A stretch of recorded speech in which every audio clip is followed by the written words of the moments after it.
And then how about Joseph Brown? Great story. He just barely eked in to get a chance for 3 more throws. Joe Brown was the last man into the final, and then in his final throw does that. Throws himself onto the team, 65-79. He was an NCAA Division II champion back in 2019, and he is going to Paris. We are taking everything to Paris. It's a day of packing for Robert Brown and wife Gina preparing for their trip to watch their son Joe Brown in this year's Olympic Games. How could you not be proud of a young man that has done what he's done? Dad's tears while talking to his son on FaceTime says it all. A little bit, it's a little bit, but I'm wiping them away. That's how much I love my boy. I kind of grew up around sports, and I was never like the freak athlete who was just like great at everything I did. I wasn't one of those kids who was like, yeah, I know I can do this for a career when I get older, or like I'll go to the Olympics one day. I knew I could learn fast and I could get better. I just needed that coaching in that direction and like someone to guide me. I needed to be in that environment to learn. And so I needed someone to like just see that I have the potential, like, and just believe in it. I went to the D2 national championship, and that was when I saw like all the elite guys who throw like super far. Oh, this is like, these are the big boys. But then I was like, I got to see them in person and see that like they're human and they're just like normal people just like me. And kind of like made me ask the question like why can't it be me that is the one who wins, or like why can't I be the one at the top? We talked about it, like, will you be okay with paying for everything for the next 3 years going into this next Olympics? And she was like, yeah, I'm down. Let's do it. Like, no hesitation. And so she's just been the rock through everything and held it down for these last 3 years, 4 years. And yeah, she's just amazing.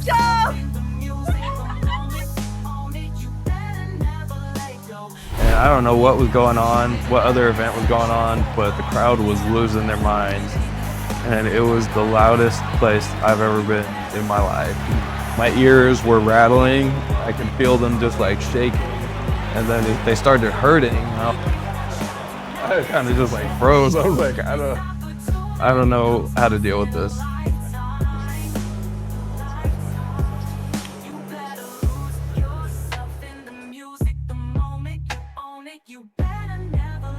I felt good, and I felt like I had decent warm-ups, and it was just like my technique wasn't where I wanted it to be, and like I wasn't executing the things I had been executing in the prior weeks. And so that part was the part, like, the most frustrating thing for me. And so like it wasn't like I didn't have a bad day, it just wasn't a good day. I didn't have that moment of like processing everything and grieving the moment yet. I haven't like sat down and cried about it yet. So I think I'm still like waiting. Now's the perfect time, Joe. Now's the time. Let's work it up. Let's make it happen. The Patina'd Podcast is about the earned wisdom found in pain. It's about chasing failure, catching it, and using that as an opportunity. It's about scar tissue and sinew. It's about stretch marks and dented fenders and refusing to hide them. It's about pushing our insecurities and shame to the forefront instead of behind us. Instead of seeing rust as something that compromises a structure's integrity, we choose to see it as the grit that builds character. This is the Patina'd Podcast. Okay. All right. So welcome to another episode of the Patina'd Podcast. So I'm really excited about today's guest. It's the first Olympian I've had on this show. I've had on Pan Am's Elena Bruckner, right? I've had on another Team USA representative and the 24-hour ultra running who represented Team USA. So I had Jake Jackson on, and now I have Joe Brown on, which is an official member of Team USA of the Olympic teams in Paris Olympics. So really, really excited about that. So this is Joe Brown, aka Joe the Thrower, aka Who's That Thrower. So yeah, man, I'm really excited to have you on, dude. I'm pumped about this. Thanks for coming on, man. Yeah, I'm excited to be here. Yeah, I was on the team with Elena for Pan Am's. So Yeah. me and Elena are pretty good friends. Yeah, she seems like really, I don't know her personally, but the vibe she seems to give out on social media and even in my interview with her is just like super personable, super open, very intelligent, hard worker. So yeah. When I'm listening to an interview with somebody, I am interested in the accolades and the trophies, the accomplishments. But then when you get to know kind of their story, right? When you get to know kind of where they're coming from and the struggles that they've gone through to get to where they are today, then it brings you even closer in, because they go from being somebody that's like, oh, they're just unique, they're genetically gifted, they're different, I can never do something even close to that, all these sorts of things. And then it brings you into the human side of it and you're like, oh, okay, like they're just like me, you know? So anyway, so let's, if you're okay with it, let's kind of start going through your upbringing and how was that for you? Yeah. So my dad was he played all types of sports. He was raised in New York, in the Bronx, and so he played all types of sports. Is he a Yankee fan? Come on. All right. There we go. Yeah. So he was pretty athletic when he was young, and so he did like everything. He played football, basketball, ran track, but he was a skinny guy, and so he wasn't like anything that I do. And so he kind of just his main thing was basketball. And I have an older brother who is 2 years and 11 months older than me, so basically 3 years. And so I grew up just watching my brother play basketball and my dad play basketball, and I would play basketball in the street with them all the time. So I kind of grew up around sports, and I was never like the freak athlete who was just like great at everything I did. I was kind of just like the guy who was there watching or participating, but not like the star of the show. But when I got into middle school, so 7th grade, that's when they started letting you like do the athletics class and work out. And so you're either in athletics or you were in PE. I wanted to be in athletics so I could work out and like do the sport training and stuff because of my brother or my dad. But I didn't want to play football, and I didn't want to do basketball because I was not good. But you had to be in a sport. Why didn't you want to play football? I never cared for it. Like it was cool playing like on the street with my friends on the block, but or in someone's backyard. But like I was never good when we were playing those games on the street. And so I was just like, I don't know, I'm not good at this, and I don't know. And I didn't know anything about it. Like I didn't watch football. I didn't even know like any positions in football. So I was just like, oh, I don't know anything about it. So I don't really want to do it. I'm kind of scared. And so I was just like, I don't know. I didn't know much about track either, but I was like, well, track seems pretty easy. Let's just go with that. All right, just a quick pause. Firstly, I want to thank you. I want to thank all the people that have been subscribing. The show has grown. So I have a 1-week challenge for you, the listener, to do something daily that's going to put yourself in a situation to fail or be rejected or do something that sounds miserable in a good way.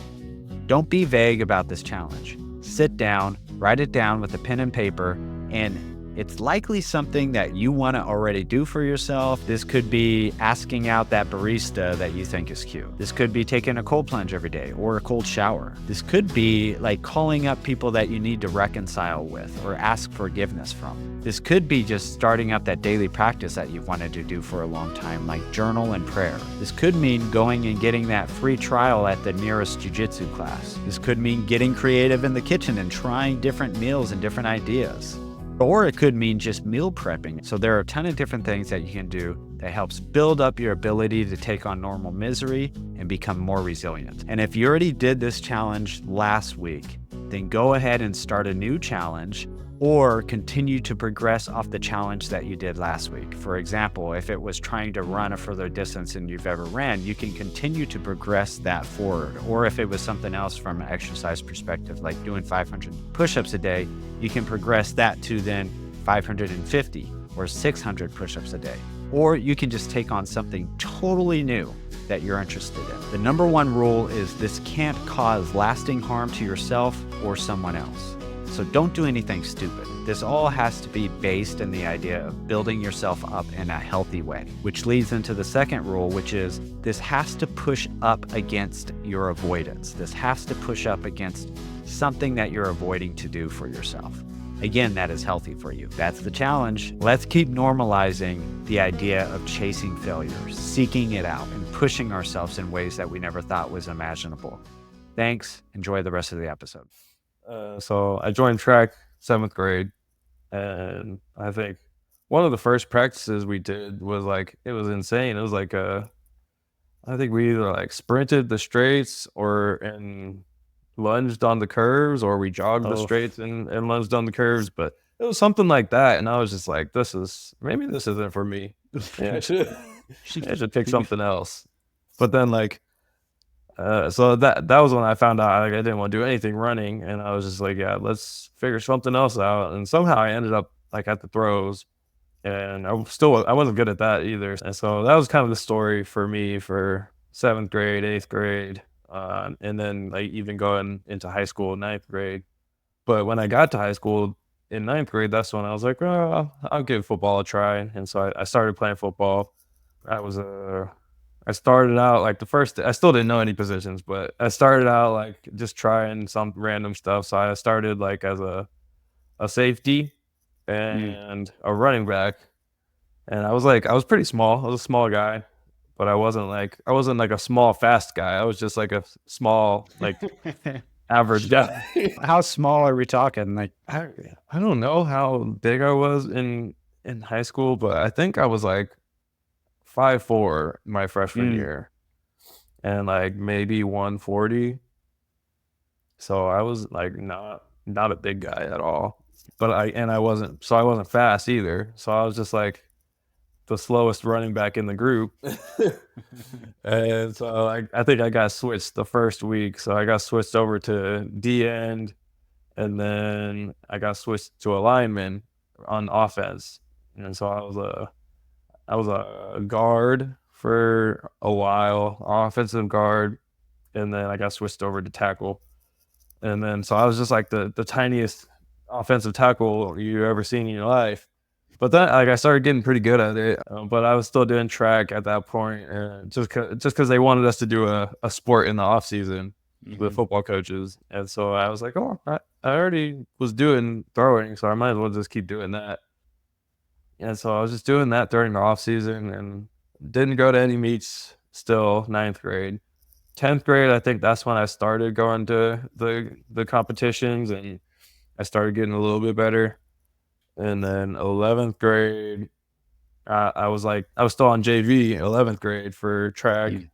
I was on varsity for football, but JV for track. And then so on JV in 11th grade, I was just like, I was above that group of people, but I was still like below the varsity group. So like I wasn't good enough for varsity, but I was winning every JV meet. So it was just like I was in a weird spot.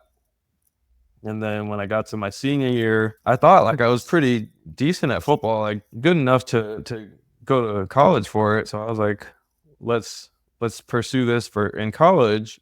And then like football season came and went, and I only had a couple offers for football, and they were really expensive, and they were like D3 and NAIA. So there wasn't like, they can't offer athletic scholarships for those, or for D3 at least. And I was like, well, let's see how this track season goes, and then I'll start reaching out to track coaches for college. I threw like 158 in discus at my very last meet in high school, which was the regional meet. So for reference, 158 feet in discus is like not in that elite tier. So like I wasn't in that elite class. I think I got 8th place in shot put, which was like 52 feet. So like I was decent, but I wasn't elite, if that makes sense. Like I wasn't one of those kids who was like, yeah, I know I can do this for a career when I get older, or like I'll go to the Olympics one day. I wasn't one of those guys. I was just like, oh yeah, this is cool. Like I'm here, and I did decently. So like 158, a lot of college coaches wouldn't be like jumping on that like at first recruiting. And so like I had to like sell myself to these college coaches and like tell them like my strength numbers and like try and help them see the potential in me, because like I knew I had potential, because I had gained, I want to say like 10 or 20 feet to my best in a couple weeks at like towards the end of my high school career. And so like I knew like I had potential to get better and better, but it was just like I wasn't in the right environment, because our coach was like, our head coach was, he was the one who knew a lot, and he was the one who helped me like get so much better in those last couple weeks. But we didn't get a whole lot of time with him because he was the head coach. And so he like split time with everyone. And so once I finally did start getting some one-on-one time with him, that was when I saw the most growth. And so like I knew I could learn fast and I could get better. I just needed that, like I needed that coaching in that direction and like someone to guide me. I needed to be in that environment to learn. And so I needed someone to like just see that I have the potential, like, and just believe in it.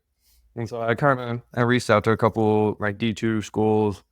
And so A&M Commerce was one of the ones that they answered me, and they brought me out for a visit, and they offered me a $2,000 scholarship for the whole year. Where is A&M Commerce? Is it like an adjunct to Texas A&M or? Yeah, so we're in the A&M system.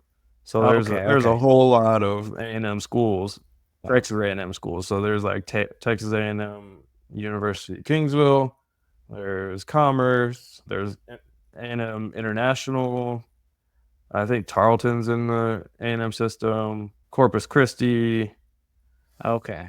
There's a whole lot that are in the system of A&M. So it's like we're all like sister schools basically. So it's they're all separate schools, but we're all in the same system of the A&M system.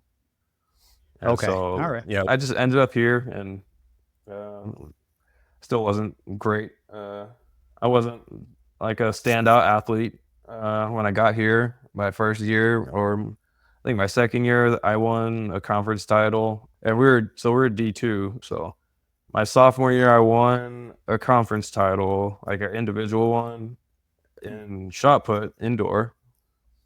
But I was still like I'm not like I still didn't see myself as like an elite competitor or anything. And then I think my junior year was the year that I went to the national championship, the D2 national championship, and that was when I saw like all the elite guys who throw like super far, and that was like my first experience at a big competition.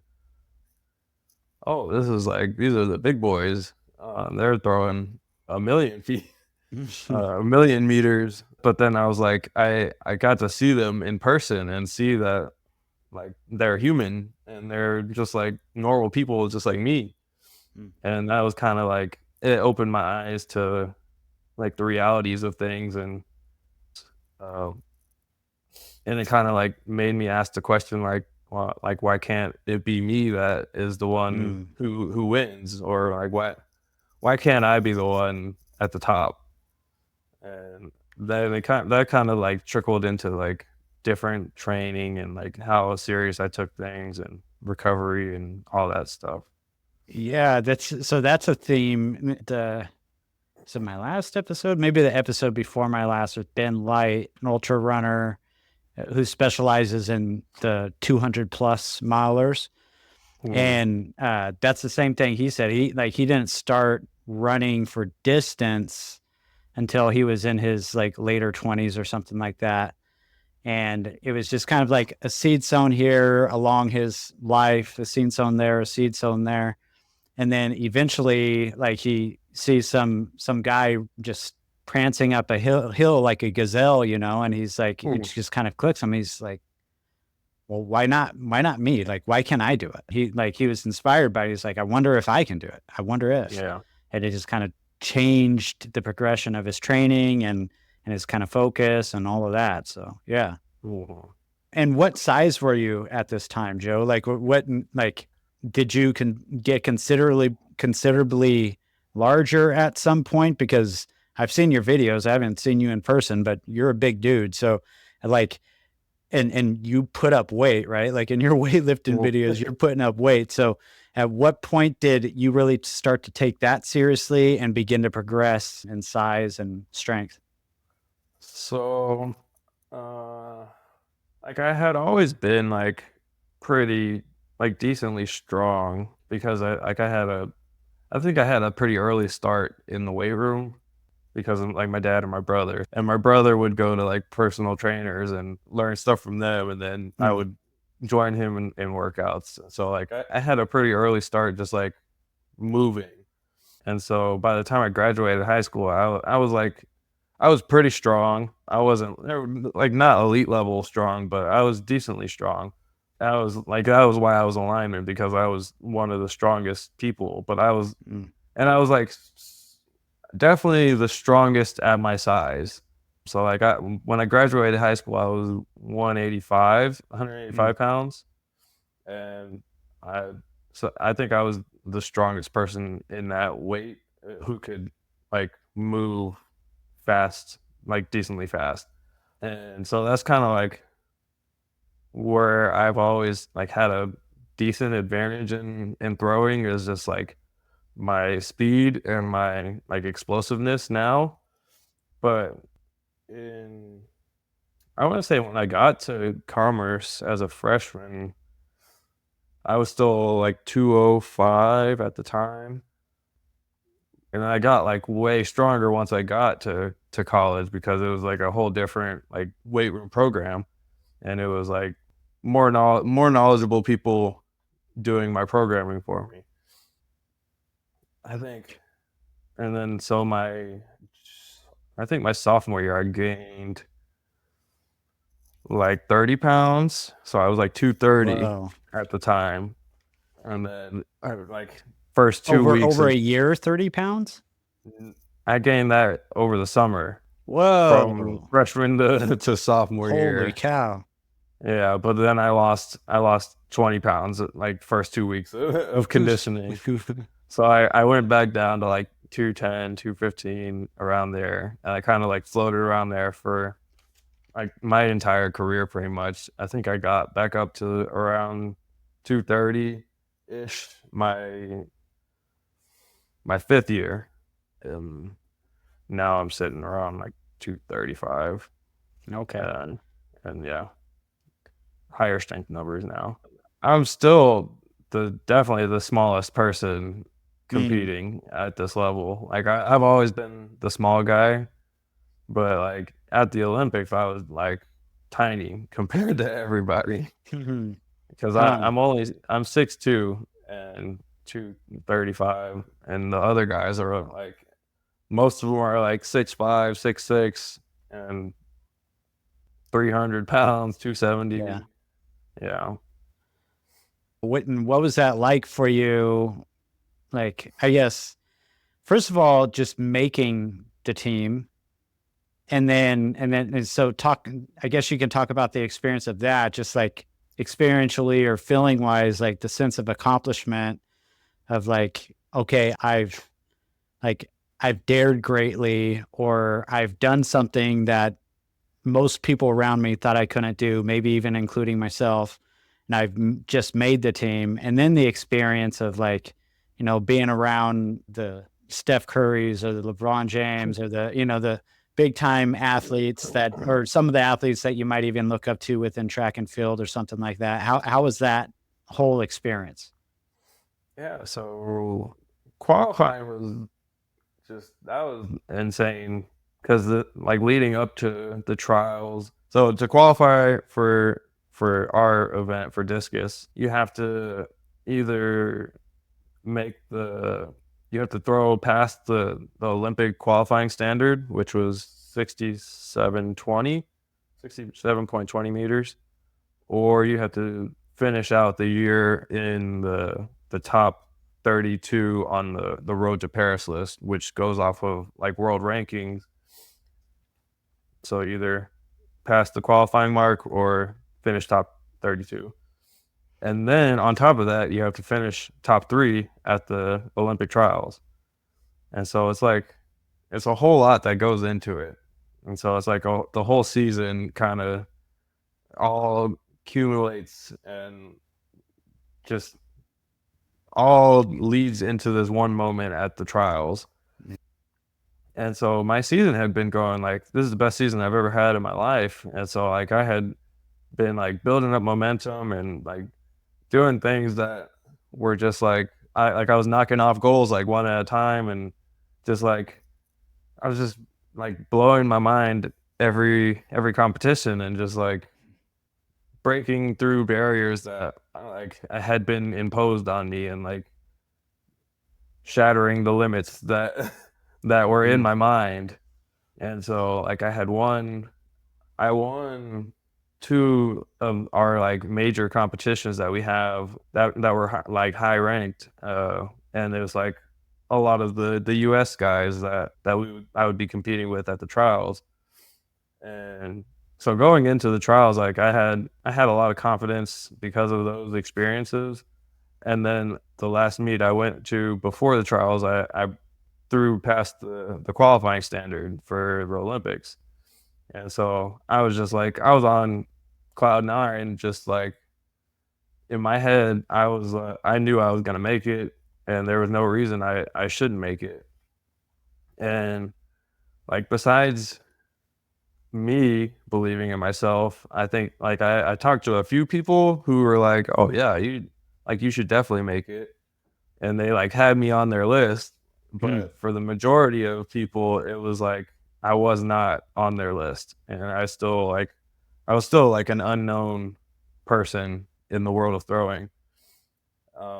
And so it was kind of like in my head, I had a whole lot of pressure on me because like I knew I should make the team, but in reality, it was like nobody even knew who I was. So there's like there was no real pressure other than the pressure I put on myself.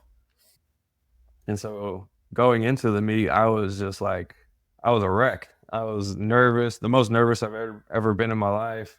I was just like having panic attacks, and I couldn't breathe. And but then like once I got into the ring, like all that energy, all the nerves and stuff, it all went away. And I was just like, oh yeah, we're just in the ring and throwing and having fun. And then so prelims came and went, and I made it through to the next round. And then the day of the final, it was just the same thing all over again. It was just full of nerves and having panic attacks. But then this time, like, it all didn't go away. Like, all the nerves didn't go away when I got in the ring. And so then I was just like, I started panicking even more. I was just like, oh my God. Like, I'm not supposed to feel this way when I'm in the ring. Like, I'm supposed to be pretty calm, and that's what usually happens, but it didn't happen. So like, first throw, it was like 42 meters. And so for reference, my PR was 67.92. So it was 25 meters shorter than my PR. And a lot of people were just like asking me like how I regrouped myself after that throw, because it was just like, it was so short and like it was such a bad throw. But in my head, like, it wasn't a bad throw. It was just like a couple bad things happened. And like, I know those little minor things are easy to fix. and it's not like a representation of all the work that I've put into my technique. And I know like every throw is separate. It's a separate event, and like one throw doesn't have any effect on the next throw. And so it's kind of like you got to just forget about what you did and just do what you've been training to do. And so I got in there for the second throw, and it was decent. It wasn't like super far. And that one was the one that kind of like scared me, because it was like there wasn't anything like big that went wrong in it, and it wasn't as far as I wanted it to go. And so then I was like, oh no, like, do I have it today? And so after that throw, I was sitting in 8th place, and I was the first thrower. And so I had to sit there and wait for 12 more people to throw, or 11 more people to throw, to know if I made it to to get 3 more throws. And that was just like torture. It was just killing me like on the inside, just like knowing that I couldn't do anything to change the outcome at this point. Like I just had to sit there and watch and just hope that I made it. And then 4th throw I was first thrower again, and so that one was just like another bad throw. And I was like, oh, is this how it ends? I'm just gonna stop. I'm gonna end in 8th place. And then 5th throw comes around, I throw it into the net. And I was just like, oh, we're not doing any better. Not my day. Yeah, man. So now I have like 2 bad throws in a row, and now like the negative talk is like starting to gain momentum in my head, and it's like, you don't have it in you. Like everybody was right. Like you're not up at that level yet. You're still whatever. Like all the bad thoughts that you could have were just like all starting to swirl in my head. And then like once it was my turn, I kind of like had to refocus myself and then do some of the little tricks that I have to like lock back in. And what are those tricks, if you don't mind sharing? Yeah, so I kind of just like do some breathing activities where I'll focus on my breath, and then I'll do like you know who Andrew Huberman is with the Huberman Lab. He has the like cyclic sigh. Yeah, so he has that the double sigh, the double inhale or whatever. So I would do that. I did that like 2 times in a row, and like really focused on the breath and where it was going. And then like after that, I would do like some neurological priming things where like I focus on like a point out in the field with my eyes, and then like keep my eyes on the point and then move my head. And so like my eyes stay there. And so I did that like 10 times, and I'll do that like as I'm throwing the disc. So it's like I'm doing a whole lot of things, like trying to coordinate like things in my brain. And so when I'm doing all this, like I can't think of other things. So it kind of just takes my mind out of that. And then so I'll do that for 10 times. And then the next one will be like, I'll keep my head still and then move my eyes side to side. And then the next one is the same things, except now you put your tongue into your cheek. And so like eyes stay in the middle, head goes this way, and then the tongue will go this way. And you just kind of like alternate like that, and then you do the opposite. So I did like all that as I'm like getting ready. And so when I do all that, like I don't have any thoughts going through my head. And then so when I started walking into the cage area, then I was starting to I started like the self-talk, and like I was having a full-on like conversation with myself, and it was like going at 1,000,000 miles an hour. So like we had a really long conversation really fast. And so I was kind of like telling myself like I was walking through scenarios, or more like sprinting through scenarios. I was kind of like, all right, if I don't get a good throw here, I'm okay with it because like my performance improved from the years before, and whatever. Like I did better than I did at the last trials. The last trials I got last place. This time at least I made it to the finals, and I made it to the final of the final day. And then I was like, well, no, I'm not okay with it because last year I got fourth place at the USA Championships, and it's a different meet, but it's like the same, almost the same competition. It's just like it's called a different thing, and there's a few things that are a little bit different. And so I was like, I got fourth last year, so no, I'm not okay with getting eighth place this year. And I was like, well, I threw a similar distance last year. It was like I didn't throw that much farther than I've already thrown this year. And so I was like, well, maybe I am okay with it. And then I was like, no, I'm not okay with it. I told a couple of people, like, if I don't make the team, I'm quitting. Like I'm not going to continue to throw. And so that was kind of the last steps of the conversation. And I was like, I got to be a man of my word. I can't not quit if I don't make the team. And so I was like, well, if I don't do it right now, I'm done throwing forever, and this is going to be my last throw. And so then I was like, well, if this is the last one, we got to make it worth it. And then I was like, it's now or never. And I think that was the last thought in my head before I went into the ring. And then I went into the ring, and like I went through my normal cues that I tell myself, or that I was telling myself for the day. And I was just like wanting to execute a couple things, and I didn't execute any of the things that I wanted to do. And so I went through the throw, and I was like, well, that wasn't it. And then so I finished the throw, and it felt like a bad throw. And I was like, well, all right, I guess that was my last throw forever. And then I turned around and finished the reverse and everything and saved it. And I watched the throw fly through the air. And I was like, oh, it's still going. Okay. And then it landed like right past the 65-meter tape, which was like, that's a pretty good throw. And I was like, oh, all right, that was decent. We're good. I don't know like where that puts me at, but who knows? It was an improvement on my throw. So I was like, well, we're happy with it. Whatever the outcome is, whatever. It doesn't matter now because like I improved, and I'm okay with it. And so at that point, I didn't know where I was at in the rankings. I didn't know what I needed to throw. I didn't know any of that. I was just like, whatever, we're good.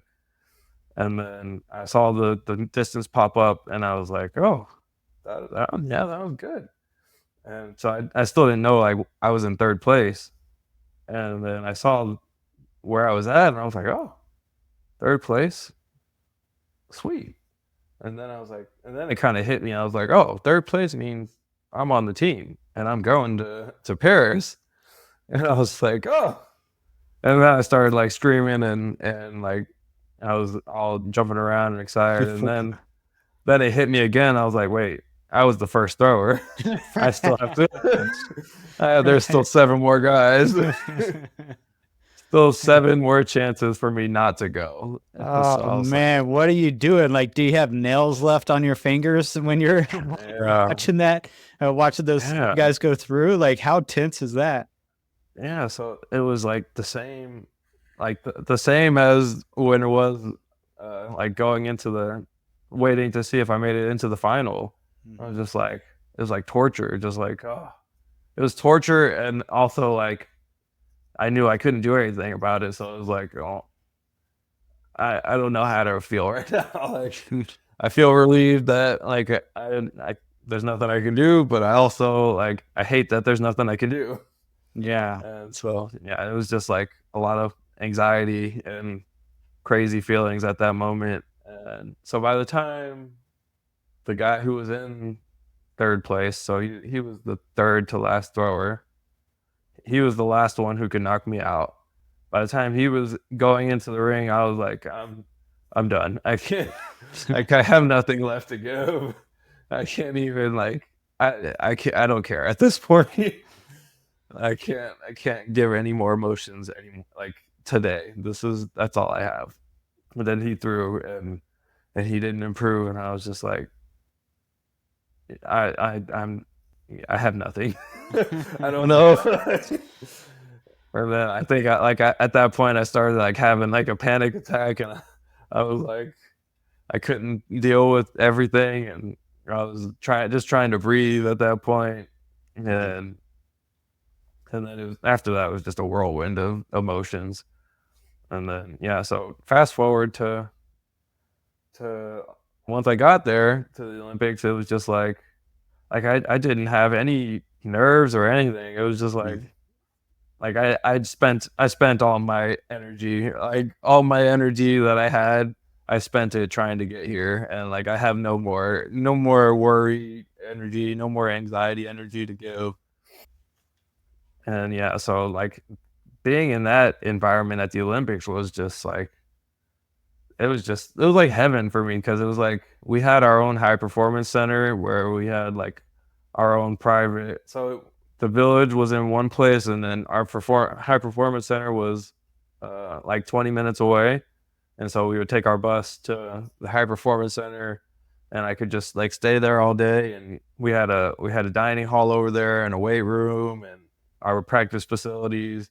And so it kind of like in the village, it was like very overstimulating, and there's so many things to do and people to talk to, and there's always something going on. And so it was like a lot. It was like summer camp basically with just elite athletes. And then I was also like around like the best athletes that we have to offer, and like the best people in like every sport. And so except for basketball wasn't over there. So I didn't get to meet like any of them, but I got to be around like some of the weightlifters and talk with them, and I got to see like the world record holder in shot put and the American record holder in women's hammer, and I got to lift with them and just hang out with them and talk with them and train. But I was struggling a little bit, like trying to adjust to being over there in Paris and like adjust to the nutrition over there, and just like travel in general, big travel like that. And so it took my body like a while to like get adapted, but then like I started doing pretty well in the weight room, and I was hitting like PRs in the weight room. And so I knew I was going in the right direction. I was like, okay, we're good. And so like I just was trying to spend every minute over there in the high performance center, so like I had no distractions. And that was like, it was really good for me, because there was a lot less people and a lot less stimulation and a lot less moving around for me. So that kind of helped me out. And then I started putting myself in like practice competition scenarios where like I was walking through like doing everything that we would do on the day of competition, and then seeing how far I could throw. So the day of the competition, that was when I got like the most nerves and energy and whatnot. And so the warm up leading into it, and then going into the call rooms and being around the competition and just sitting there waiting, that was like the worst part for me. It was just like nerve wracking, and just because I was just sitting there just like trying to go through all the exercises that the sports psychologist had recommended I do. And I had my journal with me, and I was just like going through my affirmations, and he had me do like what he called the 4 Ps, which are like past wins and losses. So I had to go through like my list of past wins and losses. I wrote them down beforehand so I could just like read through them. So I had a list of my past wins and my past losses, and like how they made me feel. Like I went through the emotions of all of them, and like how I overcame them and went and moved forward from them. And then the next T was the preparation that I had done to get to this point. And it was just like all the, like I wrote down that I had lifted like 250,000 pounds in my last training cycle. And then like I've thrown over the qualification marks however many times in practice and in competition. And then the third P, I think that was like the affirmations. I don't remember what the actual P word was, but that was where I wrote down all my affirmations, like I am a champion and I am courageous and I inspire courage. And then I went through those, and I was just like, I tried to feel gratitude for all of those things, for being all those things and for doing all those things and being that person that I wrote down. And then the last one was just like purpose and like what we're doing this for. And like what's the bigger purpose other than like just my selfish wants and desires. And so I was going through that stuff. And then I also had like a checklist for the day, like of what I had to do to warm up and where I had to be. Like I had to be in the call room at a certain time, and I had just like a little checklist where I was just checking off stuff, and that kind of just was helping me to like be like, oh yeah, check the box, check the box, like we're good. We checked all the boxes. And so I was in there going through all that stuff, and I would be good for like a couple minutes after I would go through it, and then like I would just be sitting there, and then the nerves would come flooding back in. And then he had me do another trick was just to drink some water to stop the panic. And so that was another trick I was doing. And so I made it through all the waiting and finally get out onto the field. And I don't know what was going on, what other event was going on, but the crowd was losing their minds. And it was the loudest place I've ever been in my life. And I was like, oh my goodness, my ears were rattling. I could feel them just like shaking. And then they started hurting, and I was like, I kind of just like froze. I was like, do I need earplugs? Am I gonna go deaf after this? And I was just like, I don't know how to deal with this. But luckily it calmed down after that. And so I was like, okay, hopefully it doesn't get that loud again, because I might just freeze again. But then, so after that, I was like, okay, like we're good. Like I got back in the ring, and I did my warm-ups, and all the nerves went away, and I was like, all right, we're good. We're here to compete. And the first throw comes around, and I was like, it was kind of similar to the trials. Like I felt really good. I felt set up, but the release was not there, and I threw it into the cage on the right side. And I was like, oh, all right. Well, it's not like we haven't done this before. Like this almost the exact same thing has happened to us before. So like we've been in this scenario. We're good. And I know like I just need to do what I need. I need to execute the things that I'm focusing on, and that'll fix itself. And so the second throw was like, it wasn't technically what I wanted, but it was a little bit like I hit the finish. And so I was like, all right, that's decent. It wasn't as far as I wanted, but like it was farther than hitting the pole. And so that ended up being my farthest throw. That one was the 61, 68. And then the third one, I was like, all right, I need to execute everything technically that I need to do, that I've been focusing on. And I got to like smack the finish as hard as I can. And I executed pretty decently. And I just tried to give it everything in my being. And when you do that, it's like you have to do that like precise, like very perfectly with your movement, or else like your hand just takes over, and then it makes the release just go to crap. And so I didn't do it as precise as I needed it to do, and the release was just not there. And so I was like, oh. And that was the moment. It was just like, that kind of was just crushing right there. And I was just like, oh, there. We didn't do it. And I was like, well, we didn't make it. And then I was going through a million emotions at that point. And I was just trying not to bawl my eyes out on national TV, or I guess global TV. Yeah. Man, that's a lot. And so how have you been since? How's, as you've had time to kind of sit with it and process it, where are you at with that? So, yeah, it's like I'm okay with it at this moment in time. I still like haven't, I don't know.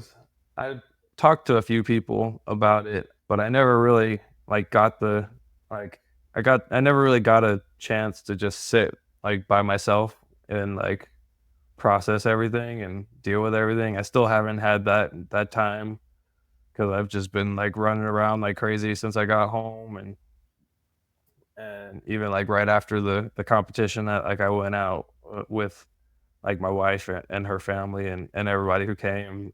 So I was just like, I didn't have that moment of like processing everything and grieving the moment yet.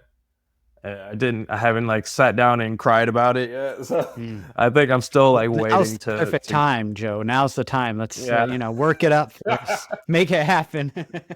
Yeah. No, it's like, so, well, I was telling one of my friends who came to watch, and I was telling my wife too, like, because she was like right after, she was like, are you kind of bummed about it? And I was like, yeah, I'm pretty bummed. She was like, yeah, it seems like you're pretty bummed. And I was like, well, it's just like, it sucks for like the way I'm looking at it, it just sucks because there was no reason for me not to qualify for the final. And there was no reason for me not to throw far because I had been throwing far in my practice competitions. And then she was like, well, it's a different like arena, and like it's a higher level, and it's the Olympics, and it's like a bigger stage. And then I was like, yeah, that's true, but like I had been to the Pan Am Games the year before, and that was like, it was similar to this, and it was very similar, and they were very loud in that stadium. And so it was like, I wasn't in this exact scenario, but I have been in similar scenarios. So like, I don't feel like that's an excuse for me to not perform my best. And then like, I checked all the boxes. Like I did everything I needed to do, and like I felt good, and I felt like I had decent warm-ups, and it was just like my technique wasn't where I wanted it to be, and like I wasn't executing the things I had been executing in the prior weeks, and the things that I had fixed over the year. And like in this last week, it seemed like everything just went back to what it was doing before I fixed it. And so that part was the part, like the most frustrating thing for me. It was just like, I didn't perform like where I should have, and where I knew I could have, and there was no reason like that I shouldn't have performed where like at that level. And then like going into like, so then I watched the final, and it was like pretty much like exactly distance wise like what I thought would happen. So seeing that happen was just like, well, like I know that I can throw that far, but it's just like I'm not consistent throwing that far right now. So like I know what I need to do, and so that kind of helped bring like clarity to me, where I was like, I know like some of the goals I want to hit for the next few years, and like what I need to what I really want to work on. And then so also looking back at it, I was thinking like that the distance that I threw in the prelim round, it was 61.68 meters. And that distance, like at the time I was like, that's like bottom half of my distances, like throws for the year. And so that was also like a frustrating thing to me. And then but then when I started looking at the numbers and I started like going through everything, that throw was actually like in the top 20% of my throws for the year. And so like it wasn't like I didn't have a bad day. It just wasn't a good day. And like it wasn't a good day, it wasn't a great day, but it just wasn't a bad day either. And so I kind of looked at it like that, and then I looked at it like I came in ranked 23rd on the world rankings list. And I finished out 22nd in the competition. So I finished a spot higher than what I was ranked. So that kind of made me feel a little bit better. And then also I threw like a meter farther than I threw at the Pan Am Games, which was the only other big competition I had been in like this. And so I was kind of like, I improved on like my major competition best.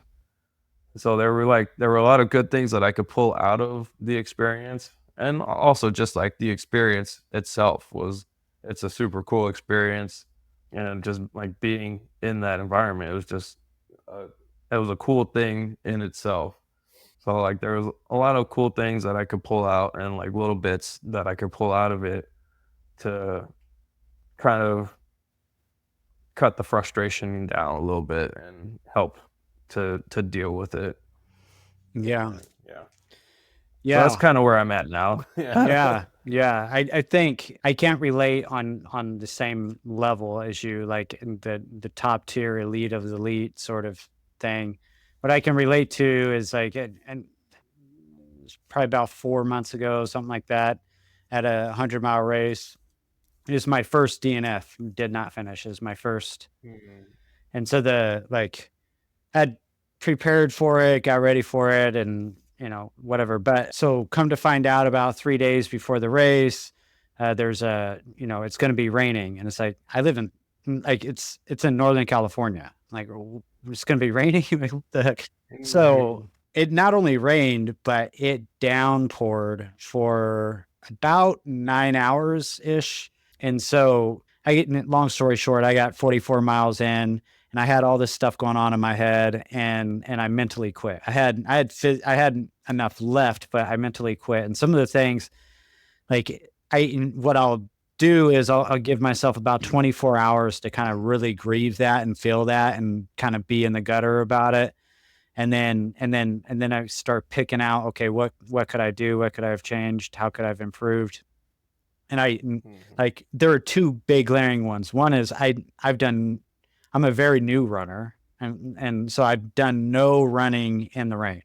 When it rains, I come inside this shipping container right here. I get on a treadmill, I'll turn on a game, and then I'll run right when it rains. So I did like zero training running in the rain. I hate running in the rain. I hate running. So running in the rain is but and then the big thing that I took away is that like the thing that ultimately got me to quit was thinking about my wife. So I'm like, okay, I'm at this aid station, at this checkpoint at 44 miles. And the next aid station is roughly at 55 miles. And by the time I hit that, it's going to be about 10 o'clock at night. My wife lives an hour and a half away.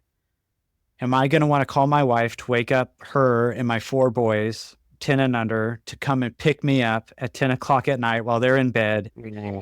Or I could quit now and I can ask them to come and pick me up, and I'll be less of a hassle to them because they already have to deal with a lot with me doing this selfish sport of ultra running, right? And so they already have to deal with a lot. So I don't want to make it even harder on them to have them come and pick me up. By the time they get there, it's almost midnight, and here I am, I've already quit, and now my family. So I've had all this stuff going on. So I'm like, next time I'm not going to be reliant on anybody. I'm going to drive myself. I'm not, so I'm like learning this stuff. So now the next race is coming up in a week and a half, and I'm like, or about a week. And I'm like, yeah, I'm driving there. I got a campground near the location already reserved. So I know I can go from the race when I'm done, drive to the campground, lay down for 6 hours, wake up, go drive home, sort of thing. But that it's all those things that, I don't know. I wouldn't know that until I put myself to the depths of actually quitting on myself, not physically, but quitting on myself mentally, which is a whole nother ball game of shame up here, right? It's like a whole nother ball game. And so just trying to work through that stuff. But yeah, so that's the only way I can kind of on some, obviously the competition and athletic eliteness and level is totally different, not even in comparison. But for me, that's where it kind of, like you said, picking out the parts that you can to try to work with so that your mind can begin to feel like, okay, I'm not a complete loser. Like I'm not a complete loss to society. I can figure something out, because up here, upstairs, it can get brutal. So what I want to do is kind of backtrack some of these things that I've took notes on while you were sharing all that, because I think it's important for the listener to pinpoint some of these things. So you talked about the 4 Ps. And so that was going through past wins and losses, preparation. You couldn't remember the P, but it's essentially affirmation. And then there was purpose. And I think all those, to be able to journal all that and get all that down, first of all, journaling, writing does a lot more for you than like taking notes on your phone or something. Checklists on your phone are good, but like journaling stuff, writing does a lot for you. It just processes differently in the brain. You feel it differently. So all those are very good areas, I think, for the listener to take away. And I can even kind of hone in a little bit more on the past wins and losses in terms of what I know research wise. And then, so you talked about like in the psychology world, there's a certain form of a modality of psychology. There's a certain modality of psychology called IFS. We'll just say it's parts work. So it's working with different parts within your head, right? Or different voices within your head. And each voice kind of feels like it has its own agenda or its own sort of goals and what it wants for itself, and kind of deciphering those different parts and what they want for yourself. One wants you to be super on time, wake up, hit all these marks, like very kind of agenda focused. There's another part that just kind of wants to have some fun and wants to let loose. There's another part that just wants to kind of avoid. There's all these different, kind of parts. But anyway, so kind of working with those parts individually was something that, like, as you're talking about having this conversation with yourself, and one part's like, yeah, man, good enough. Like, you've done good enough. Be happy with where you've gotten. And another part's like, no, that's unacceptable. We are not regressing. We're progressing. And so, no, that's unacceptable. We're only moving forward from here. And so I liked how you were kind of talking about that, because that's important to understand kind of how, like, I guess ultimately from an IFS standpoint or from a parts work standpoint is trying to find balance between opposing views. Right. One view that wants to almost placate you and pat you on the back and be like, you're going to be okay. Don't worry, buddy. And the other part that's like, no, F you. Like, I'm not okay. And I'm going to be better. So, like, kind of finding a balance between those. And then the other thing you're talking about, so there's different types of ways this is referred to. So in ultra running, they'll talk about just making it to the next aid station. So when you get to the lows, don't quit. Just try to make it to the next aid station, and then make your decision from there, and then go to the next aid station, right? And just go aid station to aid station, instead of thinking I've got 70 miles ahead of me, thinking how far is the next aid station? Okay, I can make it 7 more miles. I'll go 7 miles to the next aid station. And you're kind of doing that within this standpoint of each throw is its own story. Each throw is its own thing. And so I don't need to carry over the past story into this one. This is its own. This has its own beginning and ending, and I'm going to let it be that. There's not even a semicolon connecting the two. I'm not going to connect the two. That belongs there. Here belongs here.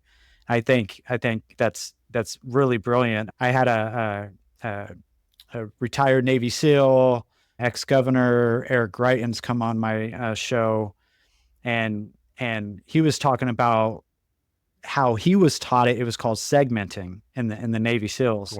And segmenting, he was taught this by a major there, I believe he said, who ended up becoming one of his mentors. But it was like how you get through BUDS training or anything else hard in life is going from, okay, I'm going to make it from breakfast to lunch. Okay, I'm going to make it from lunch to dinner. Okay, I'm going to make it from dinner to breakfast, almost like breaking it down in small pieces. Because if you think, I have to do another 24 hours of this, you're going to go ring that bell and then you're going to quit, right? And so, so anyway, I think that's great insight where you're saying each throw is its own story, each throw is its own piece, and I don't need to tether this throw to the last one, and that's great insight.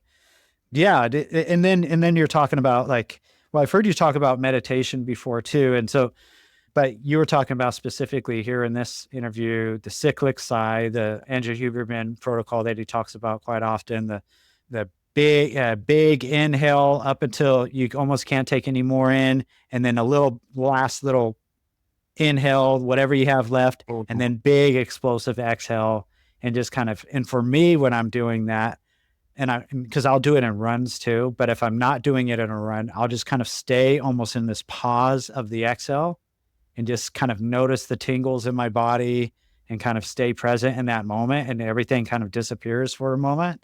Not in a way where you're going to pass out or something, but it's just like this, like your body's just almost resetting, So there's that. So you talked about the meditation where you're kind of resetting your nervous system and you're focusing on an object. Your eyes are staying there as you're tilting. You're doing also another similar protocol, but adding in moving the tongue into the cheek and all that sort of stuff. Anything beyond that? Any other protocols that you use, like from a meditation or grounding standpoint? During competition, no, not really. Like other than just counting my breaths. Okay. Paying attention to where the breath goes and just breathing into my belly and trying to count to like 10. That's pretty much all I do during competition. I've experimented with different things before in the past, like the Wim Hof method, or trying to do all like the breathing where it excites your nervous system, and I haven't had good luck with that, so I stopped doing that. But the counting of the breath, and that one, I've stuck with that one for a few years now. That one kind of always just is something that's always there, like easy for me to do. The other ones that we talked about are those I started doing those this year, and I like the way that it made me feel like during competition and like right before a throw. But out of competitions, like I've done all sorts of like visualization and body relaxation and like visualization, but like with all the senses. So like trying to activate all the senses before I go into the visualization. Or so like I'll do a body relaxation, and then I'll go into my mind and build a room that I'm very familiar with. So like it used to be my old my dorm room apartment, and so I'll go into the apartment kitchen. I'll build the room of the kitchen and have the table there pop up, and then I'll have 3 fruits laying down on the table. It'll be like a banana, an apple, and like a mandarin orange. Some like 3 things I'm very familiar with, of like the smell and the feeling and the taste of it, and like what it sounds like.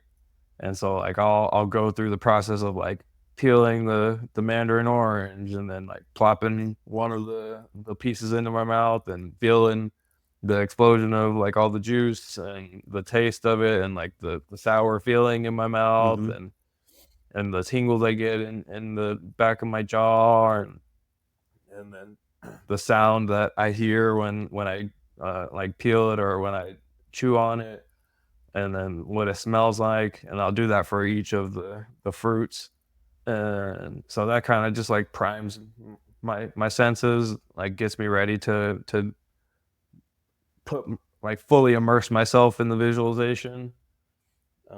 And then once I do that, then I'll go like in my head, I'll go to like the arena where I'll be throwing and try and hear the crowd roar and try and feel like the wind blowing and try and see like my surroundings, or sometimes I'll just like see myself in the ring and then feel what the throw feels like and what a good throw that I want to feel, what that feels like, and the positions I want to hit. And then like after I hit the good throw, then I would try and feel the emotions of what I would feel after I hit that big throw, and like all the emotions that would come with like winning a big competition and winning like the Olympics and being on the podium and getting the gold medal and doing a victory lap around the track and all that stuff. So that's kind of some of the stuff that I was doing in the like out of the competition and in the past. And then I would also do like just regular like body relaxations and then go through like the positive, the other P was positive talk. That's what it was. Yeah. And so I would just go through like the positive talk and go through like gratitude and try and like manifest what I want through being grateful for it already happening. And like trying to be grateful for what I want to happen as if it has already happened, and like making myself that person that I want to be, and like making it seem like I'm already that person, and being grateful that I am that person and I am in that position already. Yeah. I think Joe Rogan and Adam Sandler just had to talk about being delusional and it being a benefit. Adam Sandler, like, because he was talking about how he was just failing miserably as a comic early on, but he would call home and be like, "I'm killing it, guys. Like, I'm killing it right now. I'm doing amazing." So yeah, but there's something, and so I say that in the most, I guess, not in a negative way. And yes, I like all that, like the visualization stuff. And even you just kind of you priming the system prior to your visualization. That, I mean, even as you were explaining it, I could smell the orange. I could smell the citrus in the air as you were explaining it. So yeah, that's amazing. So for performance, my protocol is I'll check in with my parts. So I'll check in, I'll say, okay, anybody want to chime in? And essentially I'm allowing the voice that doubts me, the doubter, to come in. I'm allowing the doubter to come in and be like, you haven't trained well enough. Your Achilles is jacked up. Your knees are jacked up. Like whatever the doubter wants to say. And I'll just kind of listen to it. I'm validating it. I'm like, yeah, you're right. You're right. Like I could have trained harder. My Achilles is jacked up. My knees aren't as bad as they used to be, but yeah, they're not great. You're right. Yeah, you're right. And so I just kind of give it room and space to kind of get out there. And then I'll go into vision work where I'm doing just like you said, I'm envisioning the win. I'm envisioning all the potential things that might come up during the win, all the like, because in a 100, even in a 50 plus, but you go through immense highs and lows, and so I'm imagining both the highs and the lows. I'm imagining feeling tired. I'm imagining feeling like I want to quit, and then pushing through, not quitting, going to the next aid station, running through the finish line. The kids are there, the wife's there, having that moment. And then I'll finish by doing the opposite. I'll do a vision work of me failing miserably and what it's going to be like telling my kids that I quit, what it's going to be like, like just feeling awful, feeling like I didn't work hard enough, or I failed here, the doubter was right, all this sort of stuff. I'll end on the negative. And what that does for me is the next day training, I go harder. Like when I end on the failure, whatever the training segment is leading up to it, I go even harder. And I find myself getting more and more focused, attuned, motivated to go harder. So that's my particular little trick for me. But yeah. So that's amazing, man. That's an amazing Olympic experience. I can't imagine how cool that would be. And so you said your wife was there. Let's talk a little bit about this. So let's talk like, how did your wife, how did you land into her life? How did she land into your life? And then how has she been in this whole journey of supporting you through this kind of crazy endeavor? I can't imagine, maybe some of it you might feel like, I don't know, is it selfish for me to be chasing this dream, or, and kind of how is all that for you? Yeah, so we both went to school at A&M Commerce. She got here later than I did. I got here in 2014, fall of 2014, and I competed through 2019 was my last college competition year. But she got here in 2017 for volleyball, and our neighbor in our apartments, she was a volleyball player, and we would go like hang out in their room. And so she was friends with our neighbor, and so she would be in their room sometimes, and so that's kind of how we met through my neighbor. And we just kind of hit it off and been together ever since. So but yeah, I think 2021, after the trials that year, because it was delayed a year because of the lockdown. So, well, rewind, 2019, 2020, that year, right before the lockdown, I was a graduate assistant coach for the school here. And so I had a job, and I was working as the GA, and she had a job, and she was working for Kona Ice and like selling snow cones and stuff at schools. And then, but my position was only for that school year. And then they got rid of that position. So like I couldn't even like renew it if I wanted to. And so after the lockdown, like my job was done, and I wasn't making any money, but like I had a little bit of money saved up. And then we went and lived with my parents for like during the lockdown, and I was working with my dad, and so I made a little bit of money there. And so I had just like a little bit of money, and we were just surviving in our little tiny $500 a month apartment, and just like making enough to pay the bills. But then like I didn't have a job, and then she lost her job because of the lockdown and everything. And so she started getting unemployment because of all that. And then her like social media started picking up during the lockdown, and then we kind of like had a discussion like do you want to work a 9-to-5 job for the rest of your life, or like do you want to like build something of your own?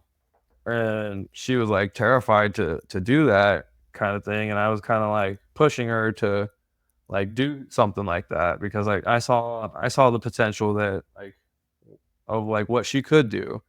And like I was wanting her to like step out of her comfort zone and try something out like that she might not have wanted to do otherwise, because she was like very used to like having that safety of like having a secure job with like that's what she wanted to have, like have a secure job with benefits and insurance and all that stuff and a paycheck.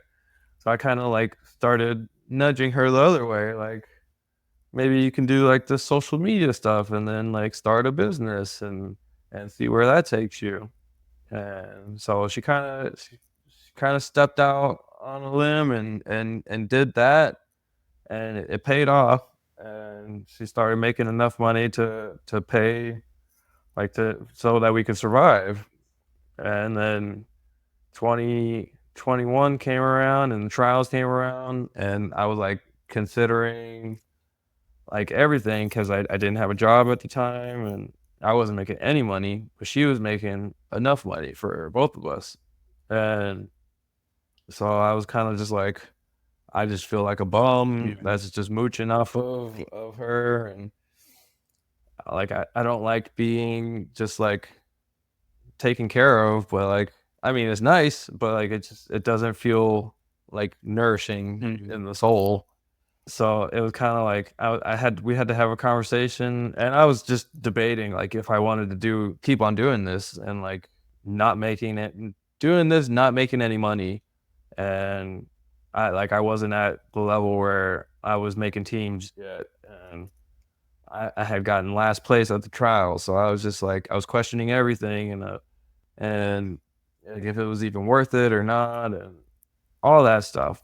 And so I finally came around and I was like, all right, yeah, I feel like I got to a point where I was like re-inspired and like the fire was relit again. And I was like, I can do this. But the only way I can do this is if I don't have a job and I'm able to train full time and put 100% effort into this. And so we had the conversation, like, we talked about it, like, will you be okay with paying for everything for the next 3 years going into this next Olympics? And she was like, yeah, I'm down. Let's do it. Like, no hesitation. And I was just like, wow. All right. So we made a deal that she would pay for everything and take care of us. And so she's just been the rock through everything and held it down for these last 4 years.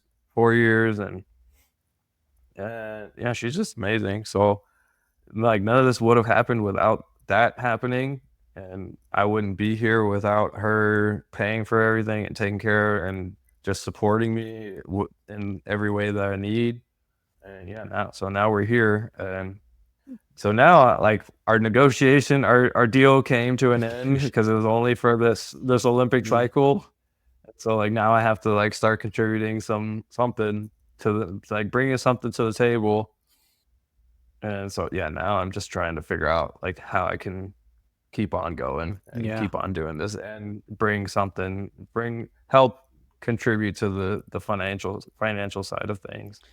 Yeah, I know from an education standpoint, that's your background, right? You got a master's in business or an MBA, master's in finances or something like that. Yeah, so that's your, I guess, education expertise. So, yeah, well, first, before I ask my next question, is her social media, was that on Instagram or something? Was that on TikTok or something? So like right around the lockdown, it was like TikTok was just like, it was getting traction and that's what, and so we were like both like against downloading it, but she downloaded it so her friend could send her videos. And then we just started like making little silly videos. And so TikTok is where it started like gaining a lot of traction, and she started picking up a lot of followers.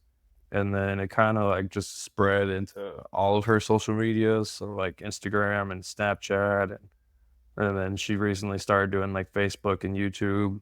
But TikTok was paying the most at the beginning, and then it kind of transitioned over to Snapchat, and Snapchat was paying way more than everyone. And then everything kind of like has its cycles. So like Snapchat has started going down, but like Facebook and Instagram and YouTube collectively have like started picking up a little bit of the slack. And now I started making a little bit of money, like, because I was winning competitions, and so that was kind of helping like even it out a little bit too. So, yeah, so it's like a little bit of all the social medias. Do you want to put out her social media stuff so people can follow her? She is Muyaya on everything. So MOOYAHYAH. Okay. I think that's what it is on pretty much everything. It might be Mariah May.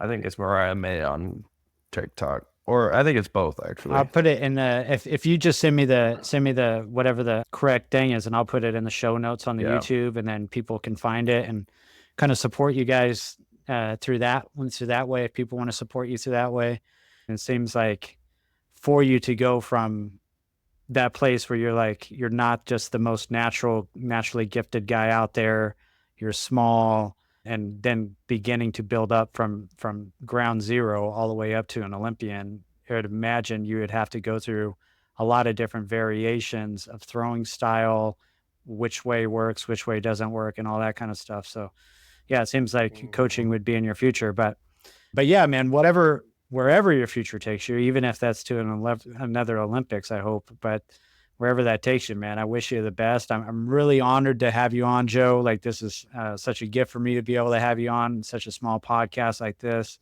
And so, yeah, thank you so much for coming on, man. Yeah, of course. Thank you. I like this kind of podcast because it's like other people don't really like talk about stuff like this. So this is cool. Thank you for listening to this episode of the Patina'd Podcast. There are other shows that emphasize resilience, but my intent is to normalize personal development through embracing challenge by interviewing the common man and woman, the person that you and I can relate to. If you are someone who wants to soak up the insights of normal people doing extraordinary things, please subscribe. If you know somebody who is overwhelmed by fear and complacency, please share this podcast with them. I'm your host, Kenny Hill, and I run a private practice near Sacramento, California called Recovery Hill. My website is in the description tab along with my social media links.